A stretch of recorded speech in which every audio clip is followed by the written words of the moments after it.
Kenapa di trek dadakan masuk tikungan merapat ke ban? Pembatas dalam.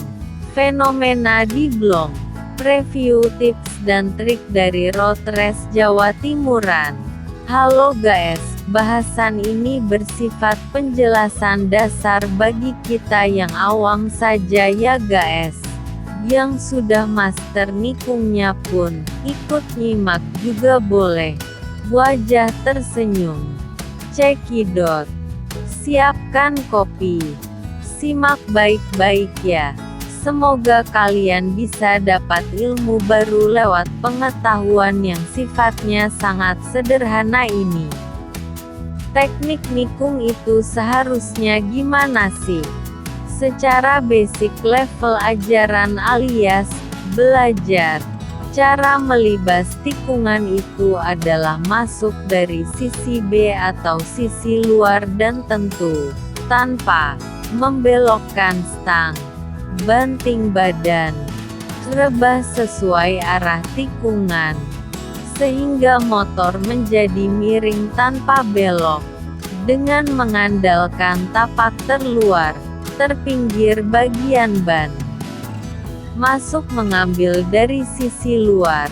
Tujuannya adalah agar saat keluar tidak terlampau dekat dengan pembatas pagar penonton, jadi lebih aman. Tentu sebelum masuk harus turun hingga ke gigi rendah dulu, gigi 2 misalnya. Jadi pas melibas tikungan itu pikiran sudah bebas dari tanggung jawab pindah gigi. Dan hanya fokus dengan keseimbangan saat miring agar lulus lewat tikungan itu tadi. Namun harus buru-buru buka gas bahkan sebelum motor kembali tegak menuju trek lurus. Ribet ya?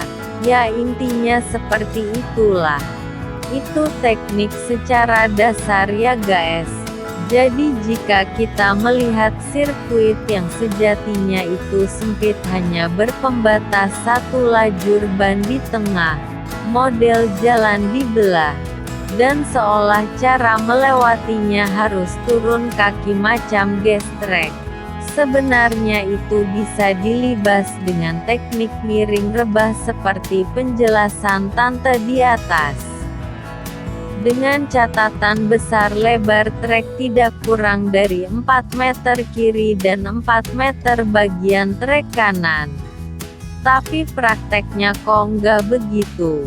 Nah inilah yang dinamakan dengan kondisional, di mana teknik menikung yang diajarkan di sekolah balap bisa jadi tidak terpakai, karena trek itu bervariasi sehingga menjadikan teknik itu berkembang sesuai skill masing-masing pembalap.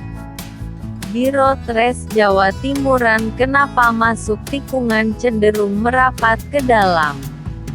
Nah ini masuk pada review inti. Agar tidak menjadikan salah kaprah, perlu dipahami ya guys, bahwa masuk tikungan dengan cara merapat ke ban dan turun kaki, tidak rebah dan seperti stop dan go itu adalah berlaku pada kondisi tertentu saat rombongan misalnya, maksudnya. Ya betul. Dalam kondisi rombongan alias bergerombol rapat, tidak memungkinkan pimpinan rombongan masuk mengambil dari sisi B. Kenapa? Karena dia bisa diblong dari sisi A oleh pembalap yang membututinya. Sebelumnya mungkin ada yang belum paham. Diblong itu apa sih? Diblong itu semacam ditusuk seperti sate ketika pembalap depan sudah berada pada lain tikungan. Apakah semacam kayak remblong?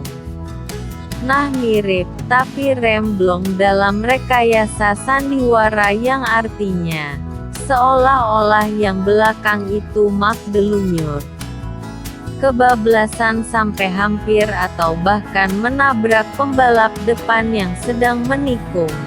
Lanjut, apa konsekuensi jika pembalap belakang melakukan ngeblok? Ada dua opsi di sini. 1. Pembalap yang diblong minggir atau mengalah seketika karena kaget dan untuk menghindari kontak fisik maupun motor. 2. Pembalap yang diblong bisa saja tidak mau kalah dan tetap bertahan namun justru jatuh. 3. Sama-sama jatuh akibat tusukan berakibat saling bentur yang terlampau keras. 4. Berakhir ngajak gelutan neng pedok. Tambahan satu lagi. Kenapa manuver nikung rebah hilang seketika dan berganti nikung turun kaki saat di trek dadakan macam sirkuit road race Jawa Timuran? Jadi prinsip masuk tikungan itu ada dua, yakni masuk cepat dan keluar cepat. Dan masuk cepat adalah menggunakan teknik pengereman terdekat dengan bibir tikungan. Jika pakai manuver baku miring rebah bisa jadi malah melambat masuknya, dan ini tidak menguntungkan untuk catatan waktu. Makanya, mekanik Jawa Timuran itu mati-matian bikin bebek 2 tah yang tenaga bawahnya cepat ngisi. Karena ketika di tikungan motor sangat melambat bahkan seperti berhenti, akibat model trek yang bukan rolling. Sehingga menjaga RPM itu lumayan susah.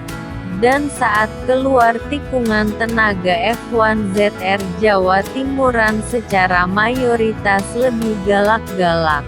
Karena yaitu tadi power bawahnya sangat diolah oleh mekanik.